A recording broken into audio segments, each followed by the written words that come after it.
What are some plants that look good in your park strip and save water? What are some perennials that you can grow in your garden that will provide year-round color? Welcome back, casual gardeners. A little while ago, I visited the Conservation Garden Park and I asked the park manager these questions. I'm also going to be sharing some of my favorites in this video. What would you say are your top 3 park strip plants that are your favorite? There's quite a few that I like, but for someone that has more of a shady park strip, which most park strips are sunny, but if you have big mature trees and it's a shady park strip, there's plumbago, which is actually on the ground in front of us here.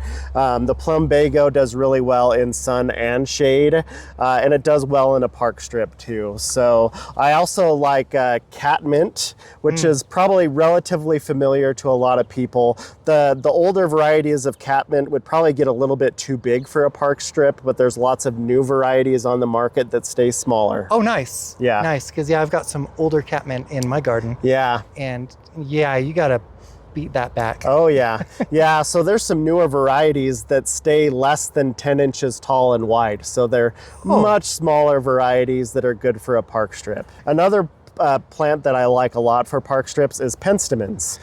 Penstemons, there's many of them that are native to Utah, but they also handle the conditions in park strips pretty well. And they come in all sorts of different flower colors too. And they're relatively easy to find at local nurseries. So yeah, penstemons, you can get red ones, yellow ones. Purple, blue, white, pink.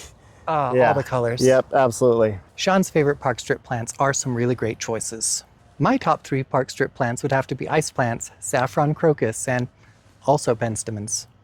If you live in USDA zone 7 or higher, you can have a lot of fun with ice plants because there are so many color varieties for you to choose from. My favorite pick would have to be the fire spinner delosperma because you transition from hot pink at the center through deep red in the middle of each petal to yellow at the tips of the petals. You can find ice plants in shades of pink, red, purple, white, yellow, and everything in between. Unfortunately, my choices are a lot more limited now that I live in USDA Zone 6 because a lot of the ice plants are not hardy down to my zone anymore. Saffron crocus are not going to fill up any space in your park strip, at least not in the long term. You should consider them something extra. They're hardy in USDA zones 6 through 8 and maybe up into zone 9, depending on where you live. If you're in the south, no. If you're in the west, yes. Saffron crocus leaf out in the spring and look a lot like grass. And then they'll go dormant through the summer and into the early fall. Either late September to mid-October, you're going to see the flowers come up. And these lovely flowers appear without any accompanying foliage, just the flowers, and they can really pop, especially since there's usually not really much of anything else blooming in October. They will self-divide into clusters, and that means they're going to be especially eye-catching after they've had a few years to mature. You can harvest the red stigmas of the flowers and dry them to use as saffron spice. Saffron isn't expensive because it's hard to grow. It's actually really easy to plant to grow as long as you're in the right climate for it. The problem with saffron is that it's a giant pain in the tuchus to pick enough to make a meal. You really can't beat penstemon in a park strip because they're gorgeous and they're drought and cold tolerant. If you want an alternative to penstemon, I'd recommend the fire chalice because it's hardy to zones 5 through 8 and it blooms summer through fall. Fire chalice is super drought tolerant, so it's going to thrive in a park strip.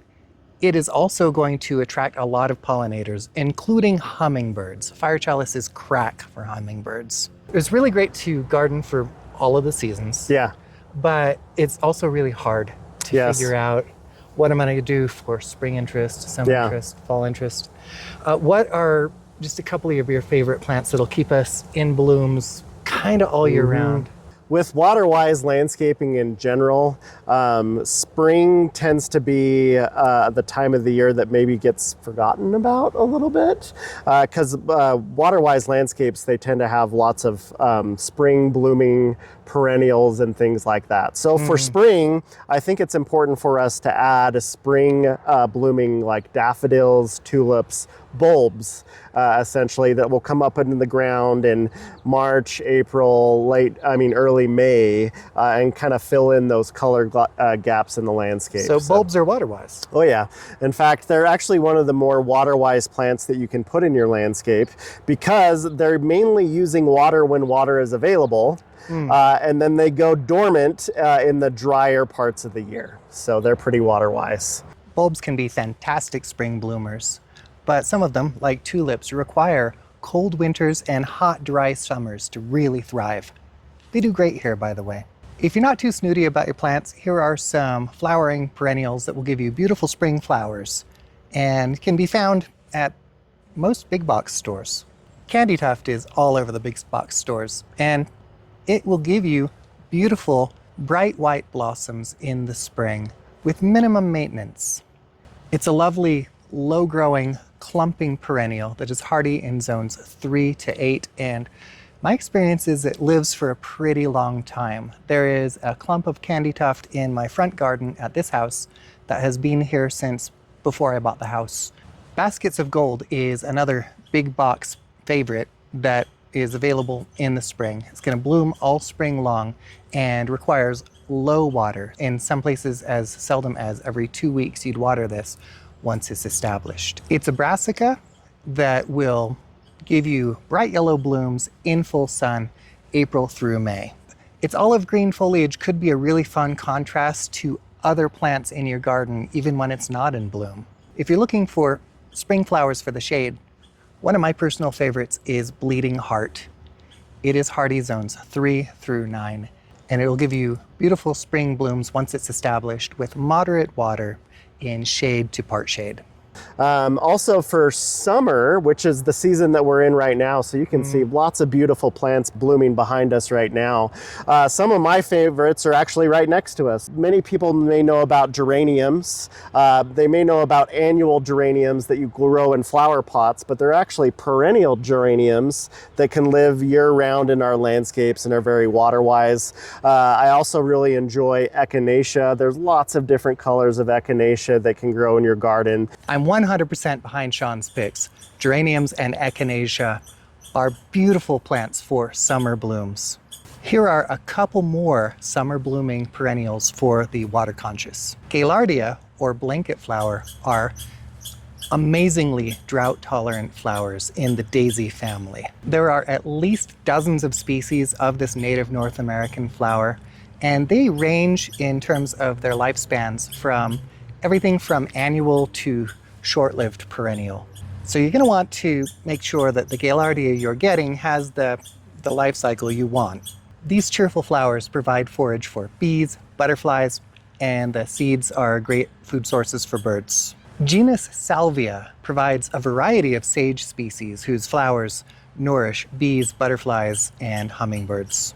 These tall plants can add a little vertical action to your garden with their sprays of blue flowers. Salvia has an invasive reputation thanks to Russian sage, but there are less aggressive varieties like Salvia nemorosa that are going to be a lot more well-behaved and aren't going to need to be fought into submission quite as hard. And then as far as fall goes, I really like ornamental grasses. Yes, I think they are the star player in the fall. That usually takes them into summer to come up out of the ground, but then they're looking good late summer, and then in fall, they usually turn beautiful colors for the fall, reds and oranges and things like that, and they look really good. Okay, so it gets you your color and then also a little bit of height to your garden. Yep, yeah. Which I know that can be a tough one, getting a little height in there. Yeah, absolutely. And it gets you height relatively quickly. A lot of people, when they ask, how can I get privacy in my landscape quickly, they want to talk about trees or shrubs, which will do that for you, but we're talking 5, 10, 15 years down the road, where some ornamental grasses, give them 2 or 3 years and they're full size already. Grasses don't get enough love in the garden, but I would also like to recommend a couple of fall blooming perennials, just in case you're looking for something for your pollinators. Fitting the theme of this video, we are sticking with water-wise plants. Genus Salvia has species that bloom into the fall. If you want to stick with blue flowers, you've got pitcher salvia or autumn's sapphire sage, but you can also indulge in red varieties like Furman's red Texas sage and Vermilion Bluff's Mexican sage. For fall blooms, you may also try some fall blooming sunflowers like Maximilian sunflowers. These will grow between 6 and 10 feet tall depending on the variety, and the spent flowers will provide winter forage for your wild birds. I hope this video helped drive home the idea that you can save water in your garden without sacrificing beauty. The idea of xeriscaping needs to be put to bed, but not in my flower beds. Let me know in the comments if there is a drought-tolerant flower that you particularly love and I did not include. Be sure to tell us where you're growing it so some poor sap in Alaska doesn't try to grow something that thrives in Florida. Take a moment to subscribe to my channel. If you liked this video, please like this video. As always, thank you for joining me here in my garden, and I hope you have a wonderful time in your own.